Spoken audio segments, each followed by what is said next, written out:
बताया गया है कैसे कथा को सुने, क्या खाएं क्या पिएं। तो भागवत जी में लिखा है, वैसे तो भागवत कथा सुनते समय यजमान को क्या करना चाहिए, भागवत जी में लिखा है घृत पानम पया पानम, घी पी के कथा सुनो। बोले भगवान वो तो संभव नहीं है आज के युग में। पया पानम, दूध पी के सुनो, बोले वो भी संभव नहीं है। तो फलाहारिणो, फलाहार करके कथा सुनो, बीमारियां इतनी हो गई कि वो भी संभव नहीं है। तो क्या करें? बोले कोई बात नहीं, भोजनम तू ब्रह्मण्य, भोजन करो। कितनी बार? बोले एक बार, दो बार। बोले नहीं, एक बार नहीं, दो बार नहीं, तीन बार नहीं, पांच बार भोजन करो। लेकिन तुम्हारे शरीर में सामर्थ्य इतनी हो कि 3 घंटे 4 घंटे एक स्थान पर बैठ करके तुम्हें बार बार लघु शंका दीर्घ शंका के लिए उठकर ना जाना पड़े। अगर कि इतना तुम्हारा शरीर सहन कर सकता है तो खूब भोजन करो।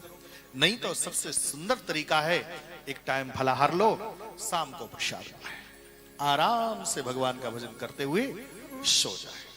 इस प्रकार से खाने पीने में बताया गया है। नियम संयम के बारे में बताया गया है। चारपाई का परित्याग करना चाहिए, हो सके जूते चप्पल का परित्याग करना चाहिए। ज्यादा ना हो सके तो चमड़े लेदर का जूता चप्पल ना पहने, कम से कम स्लीपर भी पहन ले तो भी काम चल जाएगा। बहुत ज्यादा ना हो सके तो 7 दिन तक राग देश से थोड़ा दूर रहें।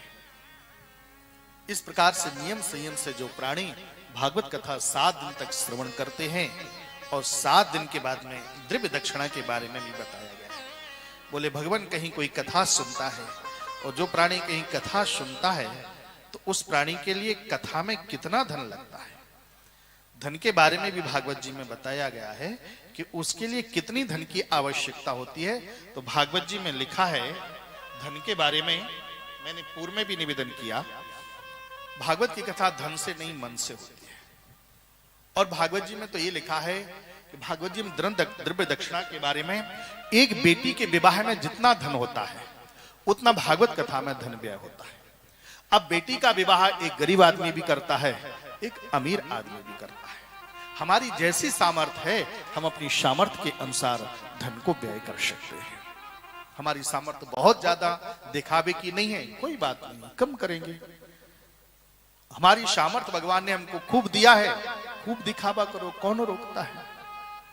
भगवान ने दिया है तो कोई बात नहीं। और भगवान के काम में आपको बताऊं, जो जितना लुटाता है भगवान उसको उतना ही ज्यादा देते हैं।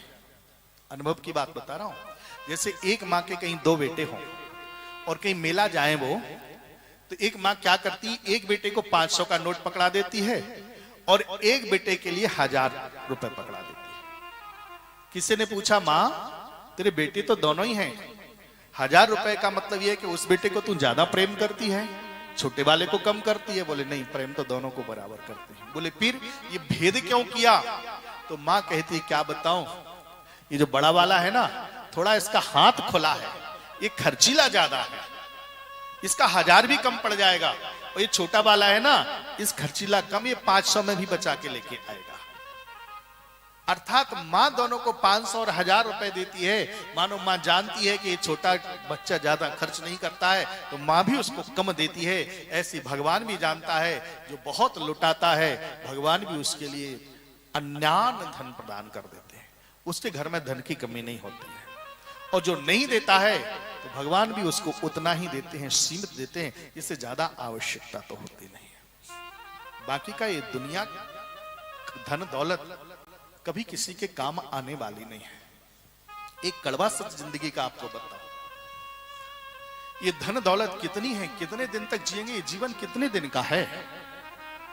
5-10 साल का जीवन, उसके पीछे में इतना डॉल डारे हुए बैठे हैं।